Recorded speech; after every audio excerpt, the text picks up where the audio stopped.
In knowledge. Friends, जिन्होंने भी अभी तक चैनल को सब्सक्राइब नहीं किया है, प्लीज़ चैनल को सब्सक्राइब कर लें और बेल आइकन प्रेस कर लें। और अधिक जानकारियों के लिए मुझे मेरी इंस्टा आईडी पे भी आप फॉलो कर सकते हैं, जिसका लिंक डिस्क्रिप्शन बॉक्स में दिया हुआ। Friends, today I will discuss the topic NCF 2005। NCF means national curriculum framework, राष्ट्रीय पाठचर्या की रूपरेखा। तो इसके बारे में हम बात करेंगे कि एनसीएफ क्या है। तो एनसीएफ बेसिकली बच्चों को कैसे पढ़ाया जाए, किस तरीके से पढ़ाया जाए, इसका एक दस्तावेज है जिसमें बताया गया है कि आपको बच्चों को किस तरीके से पढ़ाना है, क्या चीजें करनी है और क्या नहीं करनी है। तो स्टार्ट करते हैं। एनसीएफ यशपाल कमेटी के द्वारा बनाया गया एक डॉक्यूमेंट है। इसको यशपाल कमेटी के द्वारा बनाया गया था। मानव संसाधन विकास मंत्रालय की पहल पर प्रोफेसर यशपाल की अध्यक्षता में देश में चुनी गई एक नई राष्ट्रीय पाठचर्या की रूपरेखा है ये। इसको शिक्षा का नवीनतम राष्ट्रीय दस्तावेज कहा जाता है। अब तक कुल 4 एनसीएफ बने। पहला 1975 में, दूसरा 1988 में, तीसरा 2000 में और लेटेस्ट 2005 है, जिसमें कुछ नए तरीके बताए गए हैं कि बच्चों को किस तरीके से पढ़ाना है और क्या चीजें करनी है और क्या नहीं करनी है। तो 14 से 19 जुलाई 2004 को एनसीईआरटी की बैठक हुई। 14 से 19 जुलाई के बीच में 2004 में एक एनसीईआरटी की बैठक हुई थी, जिसमें जो डिसीजन लिया गया वो डिसीजन ही आपका 2005 एनसीएफ उसका रिजल्ट है। फिर है रविन्द्रनाथ टैगोर के लेख सभ्यता और प्रगति से प्रेरित है। ये जो नेशनल करिकुलम फ्रेमवर्क 2005 है, ये रविन्द्रनाथ टैगोर का एक लेख है, सभ्यता और प्रगति, इससे प्रेरित है। इसमें उन्होंने सृजनात्मकता पे ज्यादा ध्यान दिया है कि बच्चों को सृजनात्मक सृजन कैसे बनाया जाए, रट्टा मारने के खिलाफ बताया है। और ये संविधान की 8वीं अनुसूची में दी गई सभी 22 भाषाओं में अनुवादित है। ये जो नेशनल करिकुलम फ्रेमवर्क 2005 है, इसको 22 भाषाओं में ट्रांसलेट किया गया है। नेक्स्ट है संचालन समिति में यशपाल समेत कितने सदस्य थे? तो 35 सदस्य यशपाल समेत थे और 3 एनसीईआरटी के सदस्य थे। तो कुल एनसीएफ में 38 सदस्य शामिल थे। नेक्स्ट है एनसीएफ 2005 रटंत विद्या के खिलाफ एक आंदोलन है। तो इस एनसीएफ में रटने की विद्या प्रणाली पर पूरी तरीके से इसका विरोध किया गया था और इस बात पे जोर दिया गया था कि बच्चे कैसे करके सीखें, बच्चे अपनी गतिविधियों से सीखें, बच्चे क्रियाकलाप करके सीखें, ना कि सिर्फ रट के बच्चे सीखें। फिर नेक्स्ट है जनता की राय को शामिल करने के लिए 21 राष्ट्रीय फोकस समूह का निर्माण किया गया था।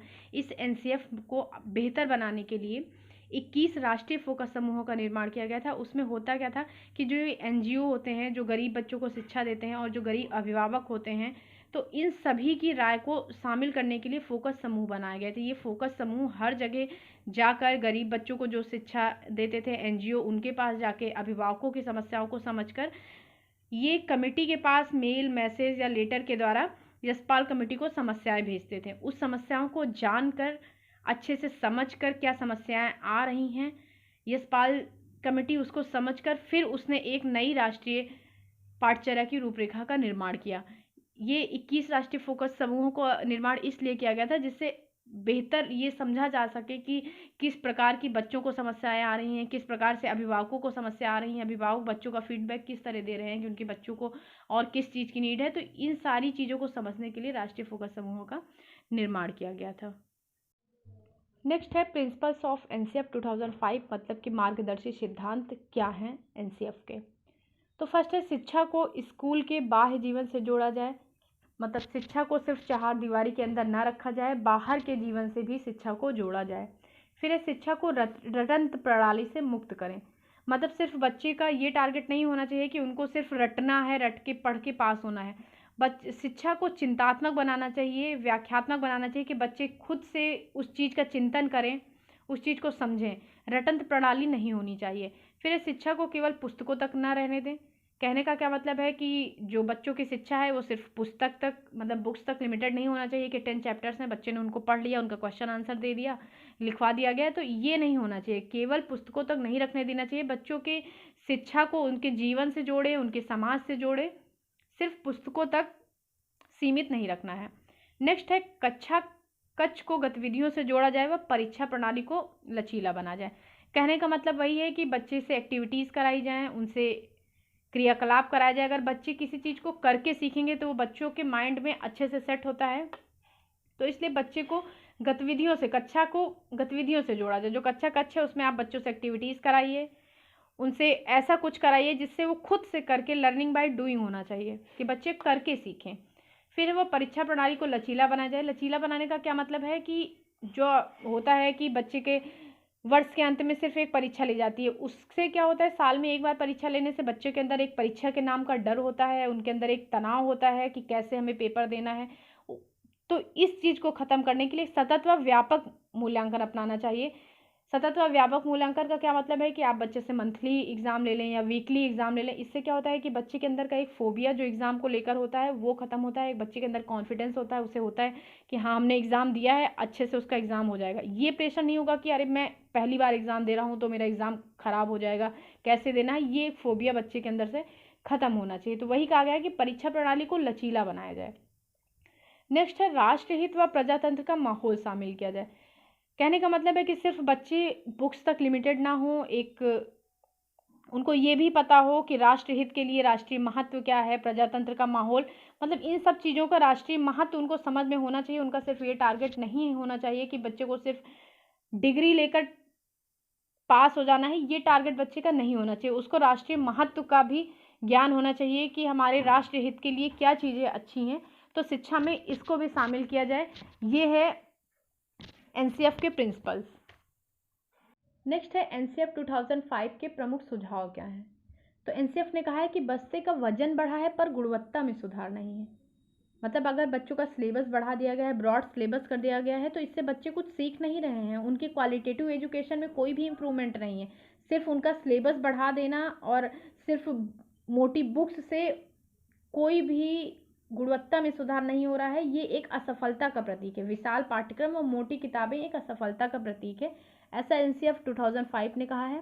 फिर एक कक्षा में फैला सन्नाटा अधिगम नहीं। कहने का मतलब है कि अगर क्लासरूम में बच्चे शांत बैठे हैं और टीचर सिर्फ लेक्चर दे रहा है तो उससे बच्चे कुछ भी सीख नहीं रहे हैं। बच्चों से कुछ एक्टिविटीज़ कराई जाए, उनसे गतिविधियाँ कराई जाए, उससे बच्चे अच्छा सीखेंगे।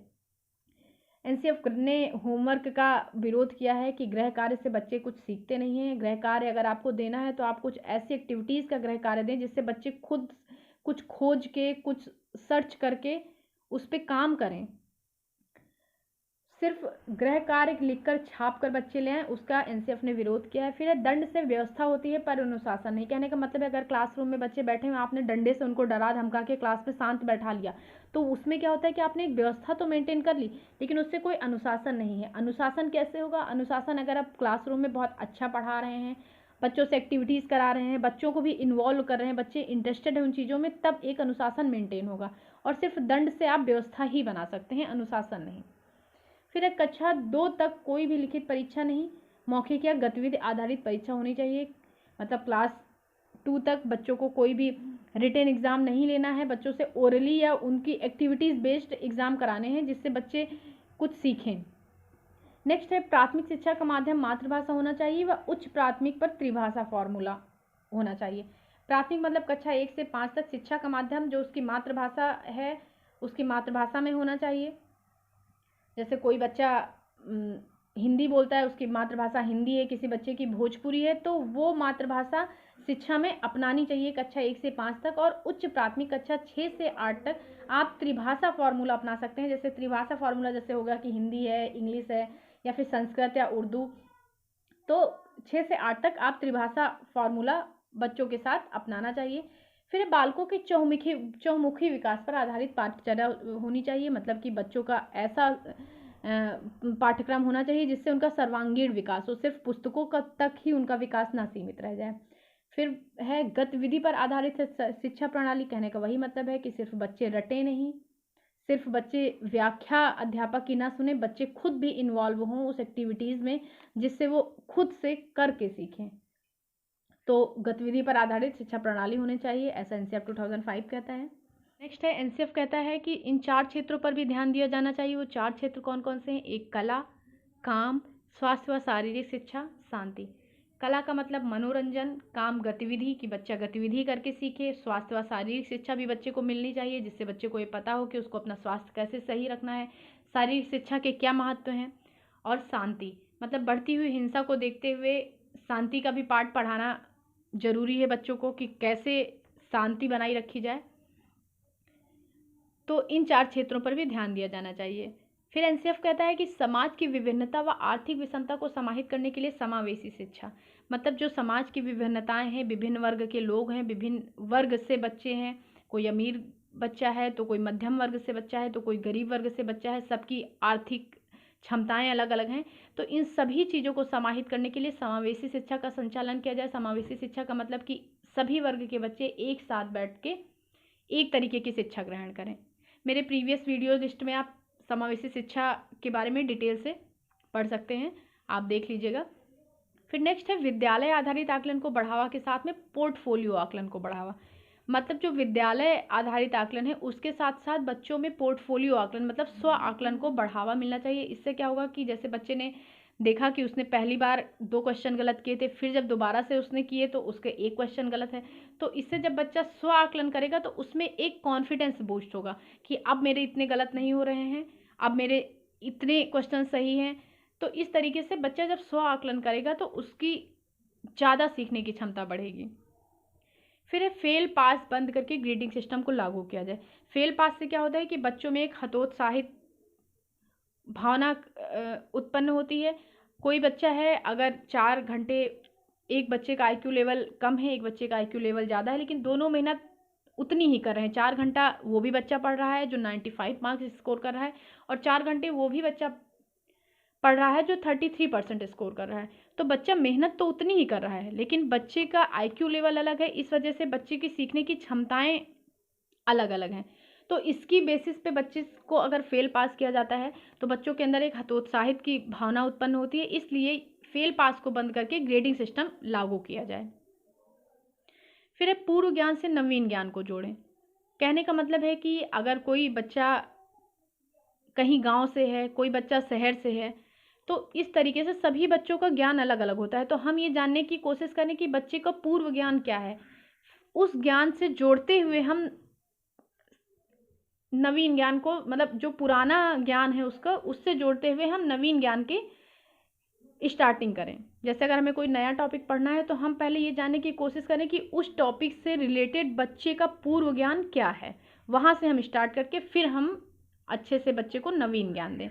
नेक्स्ट है शिक्षण सूत्र, जैसे मूर्त से अमूर्त की ओर आदि का अधिकतम प्रयोग हो। कहने का मतलब है कि एनसीएफ कहता है कि बच्चे को ऐसे पढ़ाया जाए जो शिक्षण सूत्र अपना के, जैसे मूर्त से अमूर्त की ओर की कोई भी चीज़ बच्चे को, मूर्त से अमूर्त का मतलब कि दृश्य से अदृश्य की ओर, कि हम बच्चे को अगर किसी भी चीज़ को एक प्रैक्टिकली पढ़ाएंगे तो उस बच्चे को अधिक समझ में आएगा। तो वही कहने का मतलब है कि बच्चे के पढ़ाई में शिक्षण सूत्र का अधिकतम प्रयोग किया जाए। विषय ज्ञान को उनके दैनिक व व्यवहारिक ज्ञान से जोड़ें। जैसे आप गणित पढ़ा रहे हैं तो आपको गणित पढ़ाने का उद्देश्य आपका इतना नहीं होना चाहिए कि बच्चे सिर्फ गणितीकरण की क्षमता को सीख लें या बच्चे के अंदर तर्क क्षमता का विकास हो जाए। इसकी बजाय आपका फोकस होना चाहिए कि बच्चे को कैसे उनके दैनिक जीवन से जोड़कर पढ़ाया जाए। अगर बच्चे ने 2 + 2 4 सीख लिया है तो उस 2 + 2 का उसके दैनिक जीवन में क्या महत्व है, कि अगर वो किसी दुकान पर गया तो अगर उसने कोई 2 रुपये का सामान खरीदा, उसने 5 रुपये दिए तो उसे 3 रुपये वापस होना चाहिए। कहने का मतलब ये है कि उसके एक दैनिक जीवन से जोड़े, उसे प्रैक्टिकली पढ़ाएं। पर्यावरण शिक्षण है तो पर्यावरण शिक्षण को उनके व्यवहारिक ज्ञान से जोड़कर पढ़ाया जाए। जैसे कि अगर आप पर्यावरण पढ़ा रहे हैं तो उनके आसपास की चीज़ों से जोड़कर बच्चे को पढ़ाएं। विज्ञान पढ़ा रहे हैं तो विज्ञान को भी उनके दैनिक जीवन से जोड़े, ये नहीं कि आपने सिर्फ उनको फॉर्मूला रटा दिया। तो ओवरऑल यही कहना चाहता है एनसीएफ कि आप विषय के ज्ञान को उनके दैनिक जीवन और व्यवहारिक ज्ञान से जोड़कर पढ़ाएं, जिससे कि बच्चे उन चीज़ों को अच्छे से समझ सकें और अपने जीवन में उतार सकें। फिर इंग्लिश को वैश्विक मानकर उसके प्रचार प्रसार पर जोर दिया। मतलब एनसीएफ ने भी इंग्लिश पे फोकस किया है, क्योंकि इंग्लिश को ग्लोबल लैंग्वेज माना गया है, तो इसलिए एनसीएफ ने भी इंग्लिश को वैश्विक मानकर उसके प्रचार प्रसार पर जोर दिया है। नेक्स्ट है मानसिक स्तर व योग्यता के अनुसार पाठ्यक्रम का निर्माण होना चाहिए। मतलब बच्चे का मेंटल लेवल क्या है, उसके अकॉर्डिंग बच्चे का करिकुलम फ्रेमवर्क किया जाना चाहिए। बच्चे के मेंटल लेवल के हिसाब से अगर आप उनका सिलेबस रखेंगे तो बच्चे को भी बहुत बर्डन फील नहीं होगा और वो अच्छे से पढ़कर अच्छे से सीख सकेंगे। तो ये थे एनसीएफ से रिलेटेड पॉइंट्स। अगर आपको ये वीडियो अच्छा लगा हो तो प्लीज़ अपने फ्रेंड्स के साथ ज़्यादा से ज़्यादा शेयर करिएगा और लाइक करिएगा। नेक्स्ट वीडियो में मैं आपको एनसीएफ से रिलेटेड कुछ क्वेश्चन आंसर कराऊंगी, जिससे आपका ये कॉन्सेप्ट पूरी तरीके से क्लियर हो जाएगा।